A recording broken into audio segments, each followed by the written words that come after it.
এই আয়াতটা হচ্ছে দ্য ডেফিনেশন অফ সাকসেস, যার পিছনে আমরা ছুটছি। আমরা সাফল্যের পিছনে ছুটি না।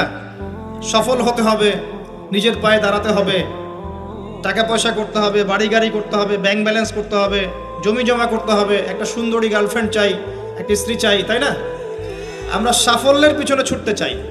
আর আমাদেরকে বস্তুবাদী দর্শন শেখায় এগুলোই সাফল্যের মানদণ্ড। তা আল্লাহ পাক এখানে বলছেন, যাকে জাহান্নাম থেকে বাঁচানো হবে আর জান্নাতে প্রবেশ করানো হবে, এই ব্যক্তি ছাড়া কেউ সফল না। পৃথিবীতে আপনি অনেক বড় নেতা হতে পারেন, ইভেন অনেক বড় আলেমও হতে পারেন, অনেক বড় পলিটিশিয়ান হতে পারেন, অনেক বড় প্রশাসনের কর্মকর্তা হতে পারেন, অনেক বড় ইকোনমিক্স হতে পারেন, কলামিস্ট হতে পারেন, বুদ্ধিজীবী হতে পারেন, হাফেজ হতে পারেন, হু এভার ইউ আর, যদি কিয়ামতের মাঠে আপনি জান্নাতে যেতে না পারেন, আপনি সফল না। আর পৃথিবীতে যে মানুষ মুদির দোকান করছে, ভ্যান চালাচ্ছে, রিক্সা চালাচ্ছে, বারবার সেলুনে কাজ করে, কৃষক কৃষি কাজ করে, যাদেরকে মানুষ চেনেও না, ইমান আছে, 5 ওয়াক্ত নামাজ পড়ে, ছেঁড়া কাপড় পরে থাকে, এত মান মর্যাদা নাই, ভাইরাল না, মানুষ চিনে না, গভীর রাত্রে তাহাজ্জুদ পড়ে, দেখবেন এই ব্যক্তি যদি কিয়ামতের মাঠে জান্নাতে চলে যায়, এই ব্যক্তি আমার চেয়ে সফল, কোনো সন্দেহ নাই। তো আমাদের দৃষ্টিভঙ্গি আগে চেঞ্জ করতে হবে। দুনিয়ামুখী দৃষ্টিভঙ্গি ত্যাগ করতে হবে, পরকালমুখী দৃষ্টিভঙ্গি দরকার। নবী সাল্লাল্লাহু আলাইহি ওয়াসাল্লাম সাহাবায়ে কেরামের ভিতরে এই পরিবর্তন নিয়ে এসেছিলেন, তাদেরকে আল্লাহমুখী করেছেন, আল্লাহমুখী। যখন তারা আল্লাহমুখী হয়ে গেছেন, তখন দুনিয়া তাদের কাছে তুচ্ছ হয়ে গেছে। দুনিয়ার কষ্ট সহ্য করে নিয়েছেন, দুনিয়ার ভোগ বিলাস ত্যাগ করে দিয়েছেন, দুনিয়াকে সর্বোচ্চ প্রাধান্য দেননি, হাজত বা প্রয়োজন মনে করেছেন। দুনিয়ার সব কাজ করেছেন শুধু আল্লাহ সন্তুষ্টির জন্য। এবং আমি অনেক লেকচারে এটাও বলেছি যে আপনি দুনিয়ার প্রতিটা কাজ আল্লাহ সন্তুষ্টির জন্যই করেন, কারো কাছে কিছু পাওয়ার আশায় করেন না। কারো কাছে প্রতিদান পাওয়ার আশায় দুনিয়ার কাজগুলো করেন, আপনি কষ্ট পাবেন। কারো কাছে আশা করেন না, আল্লাহর কাছে আশা করেন প্রতিদান, আপনি কষ্ট পাবেন না ইনশাআল্লাহ। কারণ আল্লাহ ছাড়া প্রকৃত অর্থে আমাদের আপন বলে কেউ নাই। শুধুমাত্র আল্লাহই আপনার আপন, বাকিরা আপনার প্রয়োজন। মানুষ মানুষকে ভালোবাসতে পারে না, মানুষ মানুষের অবস্থানকে ভালোবাসে। এটা আপনারা হারে হারে ফিল করবেন যত দিন যাবে দেখবেন এটা আখিরুজ জামান, এটা আখিরুজ জামান, শেষ জামানা চলছে। এখন ফিতনাগুলো এমন ভাবে পড়তে থাকবে যেন একটা মালা ছিঁড়ে দিলে পুঁথিগুলো যেমন টপটপ করে পড়ে যায়, এইভাবে ফিতনাগুলো আসতে থাকবে। ওই হাদিসের দিকে আসেন। নবী সাল্লাল্লাহু আলাইহি ওয়াসাল্লাম বলেছেন, আদম আলাইহিস সালামকে ডেকে আনা হবে, বলা হবে তোমার সন্তানদের মধ্য থেকে জাহান্নামীদেরকে আলাদা করে দাও। আল্লাহ পাক বলবেন, প্রতি 1999 জনকে আলাদা করে দাও, একজন জান্নাতে যাচ্ছে প্রতি 1000-এ। কিন্তু listen to me very carefully, কিন্তু আল্লাহ পাক সূরা নিসা একটা কথা বলেছেন, ইন্নাল্লাহা লা ইয়াগফিরু আন ইউশরাকা বিহি ওয়া ইয়াগফিরু মা দুনা যালিকা লিমান ইয়াশা। আল্লাহ রাব্বুল আলামিন তার সাথে শিরকের গুনাহ ছাড়া অন্য যে কোনো গুনাহ যাকে ইচ্ছা মাফ করতে পারেন। যে কোনো গুনাহ আল্লাহ পাক মাফ করতে পারেন শিরকের গুনাহ ছাড়া। আরেকটা গুনাহ আল্লাহ পাক ক্ষমা করবেন না, সেটা হচ্ছে বান্দার হক। বান্দার সাথে সম্পৃক্ত, কারো টাকা চুরি করেছেন, কারো জমি আত্মসাৎ করেছেন, কাউকে গালি দিয়েছেন, কারো প্রতি জুলুম করেছেন, কাউকে অন্যায়ভাবে মেরেছেন, ছিনতাই করেছেন, ইত্যাদি ইত্যাদি, যেটা অন্যের হকের সাথে সম্পৃক্ত। ধর্ষণ করেছেন, মানুষের সম্মানহানি করেছেন, কাউকে নিষ্পাপ কাউকে বিতর্কিত করেছেন, ইত্যাদি। এই যে মানুষের সাথে জড়িত হক, এটা আল্লাহর কাছে মাফ নেওয়া যাবে না। কাবা ঘরের গেলাফ ধরে কানলেও কোনো লাভ নাই। ওই বান্দার কাছে গিয়ে ক্ষমা নিতে হবে, ভাই আমি আপনাকে গালি দিয়েছি, মাফ করে দেন। ভাই আমি তোমার টাকা চুরি করেছিলাম, এই নাও ফেরত নাও। বোন তোমার সম্পত্তি আমি দেই নাই, নিয়ে নাও। প্রতিবেশী তোমার জমি আমি নিয়েছি, নিয়ে নাও। এটা দুনিয়াতে করতে হবে। অন্যথায় পরকালে দেখবেন যে মানুষের সাথে জড়িত হকের জন্য মানুষটা দাঁড়িয়ে আছে। একজন ব্যক্তি উঠেছে, নামাজ রোজা হজ যাকাত সব নেকি নিয়ে উঠেছে, ওঠার পরে দেখছে সামনে অনেক মানুষ দাঁড়িয়ে আছে। কি জন্য দাঁড়িয়ে আছে? কারো টাকা নিয়ে শোধ করে নাই, কাউকে গালি দিয়েছে, কারো প্রতি জুলুম করেছে, কারো প্রতি অন্যায় করেছে, এরা দাঁড়িয়ে আছে, হক চাচ্ছে। তখন কিভাবে শোধ করবে? আল্লাহ পাক বলবেন তোমার নেকি ওদেরকে দিয়ে দাও। তখন শেয়ার রেটের মাধ্যমে নেকি চলে যাবে। কথা বুঝতে পারছেন? তখন আরো অত্যাধুনিক প্রযুক্তি থাকবে, নেকি কনভার্ট। আর নেকি দিতে দিতে যদি নেকি শেষ হয়ে যায়, তখন ওই ব্যক্তিদের গুনাহ তার আমল নামায় চলে আসবে। তারপর ওই ব্যক্তিরা জান্নাতে যাবে, এই ব্যক্তি জাহান্নামে যাবে। অতএব দুনিয়াতে মানুষের সাথে জড়িত কোনো হক রাখেন না। আল্লাহ পাক বলছেন শিরকের গুনাহ ছাড়া আল্লাহ যে কোনো গুনাহ মাফ করতে পারেন, আর এই যে কুফরি এবং মানুষের সাথে জড়িত হক আল্লাহ মাফ করবেন না। এখন আল্লাহ যদি শিরকের গুনাহ ছাড়া সব গুনাহ মাফ করতে পারেন, আর আল্লাহ পাক তো ওয়াদা করেছেন নবী সাল্লাল্লাহু আলাইহি ওয়াসাল্লামকে মেরাজের রাতে, যে তোমার উম্মতের যে কোনো ব্যক্তি যদি শিরক না করে আমার সামনে হাজির হয়, আমি তাকে মাফ করে দেব। একটা হাদিসে কুদসির মধ্যে এটাও আছে, হে আদম সন্তান, তুমি যদি আসমান এবং জমিন সমপরিমাণ গুনাহ নিয়ে আমার সামনে দাঁড়াও, কিন্তু আমার সাথে কাউকে শরীক করনি, তাহলে আমি আল্লাহ তোমার সামনে আসমান জমিন সমান ক্ষমা নিয়ে দাঁড়াবো। আবার নবী সাল্লাল্লাহু আলাইহি ওয়াসাল্লাম সুপারিশ করবেন, যার অন্তরে এক জাররা পরিমাণ ঈমান থাকবে তারা জান্নাতে যাবে। তাহলে কি কারণে 1999 জন মানুষ জাহান্নামে যাবে? উত্তরটা দেন দেখি। তাদের আমল নামায় কিসের পাপ থাকতে পারে? কিসের? এটা বোঝার জন্য কি পিএইচডি করার দরকার আছে? এখন দেখেন, কিছু মানুষ আছে যারা বলছে যে ঈসা ইবনে মারিয়াম আল্লাহর সন্তান, নাউজুবিল্লাহ। এটা শিরক নয়, এবং তাদের সংখ্যা পৃথিবীতে 700-800 কোটির মতো, নাকি আরো কম বেশি হবে, যারা চলে গেছে, যারা আছে এবং যারা আসবে। কিছু মানুষ বলছে ওজায়ের আলাইহিস সালাম আল্লাহর সন্তান, নাউজুবিল্লাহ। এরা হচ্ছে জিউস, যারা এখন প্যালেস্টাইন দখল করে আছে। আর এই কথা বলতে আমাদের বুকে ভয় থাকা উচিত নয় যে ওইটা আমাদের জমি, তাদের জমি নয়। ওখানকার ঘটনা হচ্ছে এমন, একটা উপমা দিয়ে বোঝানো যায়। মনে করেন আপনি আপনার ঘরে বসে আছেন, আপনার দরজায় একজন মেহমান এসেছে। মেহমান নক করছে, ঠক ঠক ঠক, ভাই আমাকে একটু হেল্প করেন, আমি খাইনি অনেক দিন, আমার কাপড় নাই, আমার খাবার নাই, আমার থাকার জায়গা নাই, একটু আশ্রয় দেন। আপনি মাশাআল্লাহ মুসলিম, দয়া পরবশ হয়ে দরজা খুলে দিলেন, তাকে ড্রয়িং রুমে বসালেন, সুন্দর করে খাওয়ালেন, কাপড় দিলেন, রেস্ট করার জায়গা দিলেন।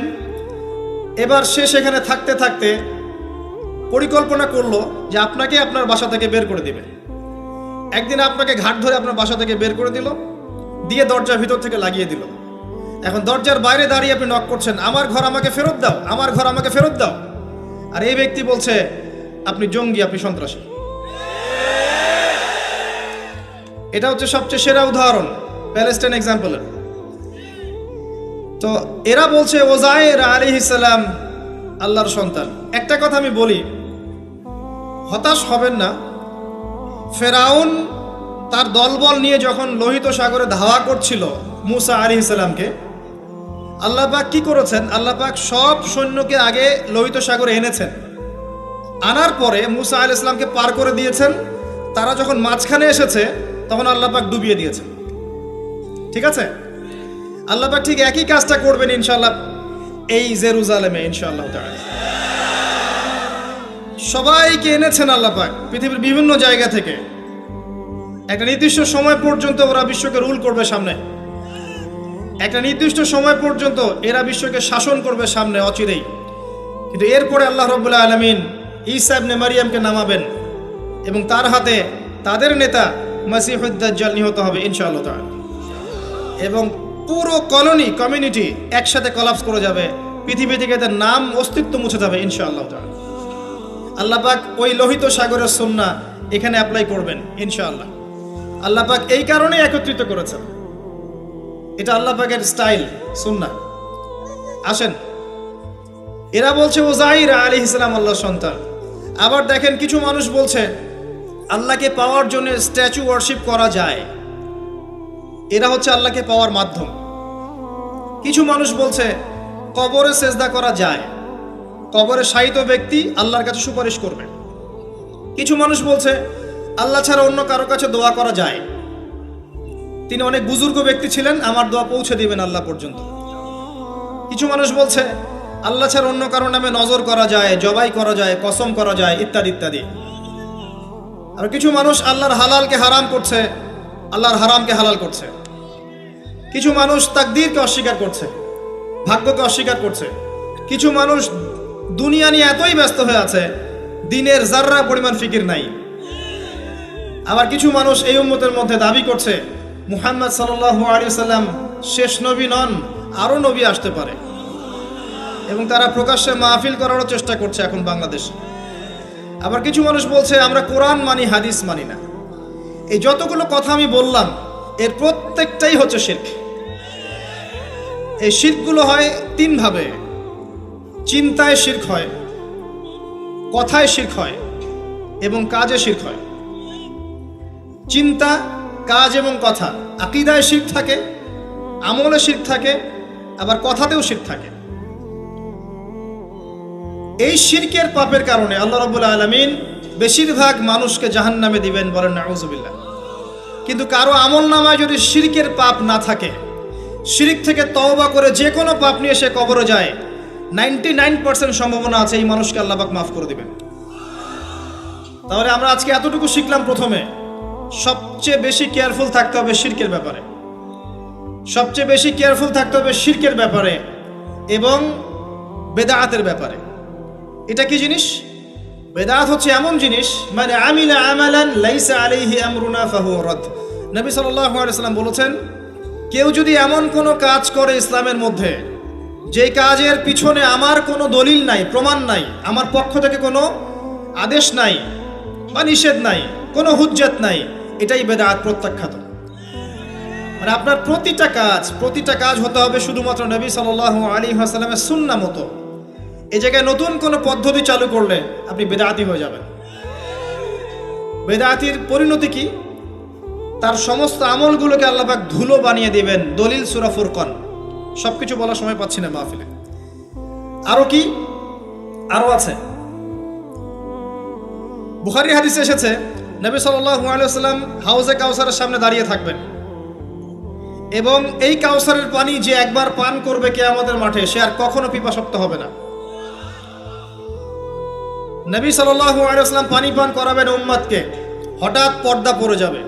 আল্লাহ নবী বলবেন, ইন্নাহুম মিন্নি, এরা তো আমার উম্মত। পর্দা পড়ে গেল কেন? তাকে জানানো হবে, ইন্নাকা লা তাদরি মা আহদাসা বা'দাক। হে নবী, আপনি জানেন না আপনার মৃত্যুর পর এরা আপনার শরীয়তের মধ্যে কত বেদাত চালু করেছিল। তো বেদাতীদের সম্পর্কে নবী সাল্লাল্লাহু আলাইহি ওয়াসাল্লাম বলবেন, সুহকান সুহকান লিমান গায়্যারা বা'দি, দূর হও যারা আমার দ্বীনের মধ্যে সংযোজন করেছো, দূর হয়ে যাও। নবীজি অভিশাপ দিবেন, নাউযুবিল্লাহ। আরেকটা মারাত্মক বিষয় হচ্ছে, বেদাত করতে থাকলে মানুষ তওবা করে না। একজন চোর তওবা করতে পারে, সে জানে এটা খারাপ কাজ। একজন জেনাকারী তওবা করতে পারে, সে জানে এটা খারাপ। একজন পতিতালয়ের মেয়ে তওবা করতে পারে, সে জানে এটা খারাপ। কিন্তু যে ব্যক্তি ইসলামের কাজ করছে ভালো মনে করে, সে মনে করছে এগুলো কল্যাণের কাজ, ভালো কাজ, সে কখনো তওবা করতে চাইবে না। এই কারণে বেদাতি শেষ পর্যন্ত তওবা করে না। অতএব শিরক আর বেদাতের এই পাপ থেকে দূরে থাকেন। এরপরে আমি সামনে যাই। আরেকটা মেজর জিনিস থেকে আমাদেরকে বেঁচে থাকতে হবে, সেটা হলো হারাম রিজিক। আজকে আমাদের রিজিকের যে সিস্টেমটা আছে, এর মধ্যে বেশিরভাগ পরিবারে হারাম রিজিক ঢুকে গেছে, বলে নাউযুবিল্লাহ। কেউ সরাসরি হারাম, কেউ ঘুরিয়ে ফিরিয়ে হারাম। সবচেয়ে বড় মারাত্মক যে হারামটা ঢুকেছে তার নাম হচ্ছে রিবা বা সুদ। ম্যাক্সিমাম আমরা সুদখোর। আমার কিসের দাড়ি টুপি এগুলো দেখার প্রয়োজন নাই, আমি নিজেও সুদখোর। কিভাবে? প্রত্যক্ষভাবে না হলে পরোক্ষভাবে। মনে করেন আমি একটা ফ্ল্যাটে ভাড়া থাকি, ফ্ল্যাটের মালিক আমার ভাড়ার টাকা দিয়ে তার ব্যাংকের লোন শোধ করে, পরোক্ষভাবে আমি সুদের সাথে সম্পৃক্ত আছি। আপনি বাঁচতে পারবেন না। এই জামানা সম্পর্কে নবী সাল্লাল্লাহু আলাইহি ওয়াসাল্লাম বলেছেন, এমন একটা জামানা আসবে যেই জামানায় মানুষ সুদ থেকে বেঁচে থাকতে পারবে না। যে বেঁচে থাকার চেষ্টা করবে তার গায়েও সুদের ছিটা ফোঁটা গিয়ে লাগবে, কোনো সন্দেহ নেই। এটা সেই জামানা, টপ টু বটম সব জায়গায় সুদ। আর জানি না এই আয়াতগুলো কোরআনে আছে কি না আদৌ, বা এগুলো মানুষকে শোনানো হয় কি না আদৌ। তা আমি আমার জায়গা থেকে চেষ্টা করছি। আল্লাহ পাক কোরআনে বলেছেন, কে বলেছেন? আল্লাহ বলেছেন, আমি অনুবাদ করছি, আমি জাস্ট অনুবাদক। সূরা বাকারা 279 থেকে পড়া শুরু করেন। আল্লাহ পাক বলছেন, ইয়া আইয়ুহাল্লাযীনা আমানু, হে মুমিনগণ, তুমি যদি মুমিন হয়ে থাকো, হে মুমিনগণ, ইত্তাকুল্লাহ, তোমরা আল্লাহকে ভয় করো। ইত্তাকুল্লাহ, তোমরা আল্লাহকে ভয় করো। ইত্তাকুল্লাহ, তোমরা আল্লাহকে ভয় করো। ওয়াযারু মা বাকিয়া মিনার রিবা, সুদের অবশিষ্ট অংশগুলো ছেড়ে দাও। ইন কুনতুম মুমিনিন, যদি প্রকৃত অর্থে মুমিন হয়ে থাকো। ওয়া ইন লাম তাফআলু, আমি আল্লাহ বলছি তোমরা যদি এটা না করো, ফাযরু বিহারবিন মিনাল্লাহি ওয়া রাসূলিহি, তাহলে আল্লাহ এবং তার রাসূলের সাথে যুদ্ধের ঘোষণা শুনে রাখো। গো অ্যাহেড, এখন রাস্তা আপনার। আমি অনুবাদ করে শুনিয়ে দিয়েছি, আপনার কান পর্যন্ত পৌঁছে গেছে। এখন decision is yours, path is yours, choose your path. রাস্তা আপনার, আপনি ফিক্স করেন কি করবেন। যদি আপনি সুদ খান 1 নাম্বার, অথবা দেন 2 নাম্বার, 3 আপনি সাক্ষী থাকেন, 4 লিখে রাখেন, আপনি সমান পাপী। এই 4 শ্রেণীর মানুষকে নবী সাল্লাল্লাহু আলাইহি ওয়াসাল্লাম অভিশাপ দিয়েছেন, লাআনত করেছেন। আর নবী সাল্লাল্লাহু আলাইহি ওয়াসাল্লামের অভিশাপ নিয়ে যদি আমরা কবরে যাই, তাহলে মান নবিয়ুক উত্তর দিতে পারবো, এটা বিশ্বাস করা বোকামি। তার অভিশাপ নিয়ে যদি আমরা হাসরের মাঠে উঠি, হাউজে কাউসারের পানি পাবো, প্রত্যাশা করাটা বোকামি হবে। তার অভিশাপ নিয়ে যদি আমরা হাসরের মাঠে উঠি, তাহলে তিনি আমাদের জন্য সুপারিশ করবেন, এটা ভাবা বোকামি হবে। মেরাজের রাতে আল্লাহ রাসূল দেখে এসেছেন, 1 শ্রেণীর মানুষকে রক্তের নদীতে ফেলে মাথা ফাটিয়ে দেওয়া হচ্ছে। নবী জিজ্ঞাসা করলেন সাল্লাল্লাহু আলাইহি ওয়াসাল্লাম, এরা কারা হে জিবরাইল? জিবরাইল আলাইহিস সালাম বললেন, এরা আপনার উম্মতের সেই সব ব্যক্তি যারা ছিল সুদখোর, যারা সুদের মধ্য দিয়ে মানুষের রক্ত চুষে খেয়েছে। আজকে রক্তের নদীতে এদেরকে ফেলে মাথা ফাটিয়ে দেওয়া হচ্ছে। কি করবেন আপনি ফিক্স করেন। ইসলাম তরবারির জোরে ছড়ায় নাই। আমি আপনার গর্দানে তরোয়াল ধরে বলবো না যে সুদ ছেড়ে দেন, বলবো?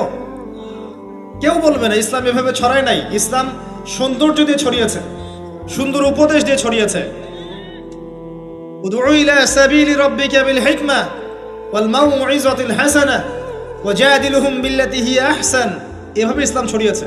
ফাযাক্কির ইন নাফাআতিয যিকরা সায়াযাক্কারু মান ইয়াখশা, হে নবী আপনি উপদেশ দিন, যদি উপদেশ কাজে লাগে শীঘ্রই যারা আল্লাহকে ভয় করে তারা আপনার উপদেশ গ্রহণ করবে ইনশাআল্লাহ। ওয়া ইয়াতাজান্নাবুহাল আশকা, যারা পাপাচারী ফাসিক তারা উপদেশ গ্রহণ করবে না। ফাযাক্কির ইন্নামা আনতা মুযাক্কির, আপনি উপদেশ দিন, আপনি শুধু উপদেশদাতা।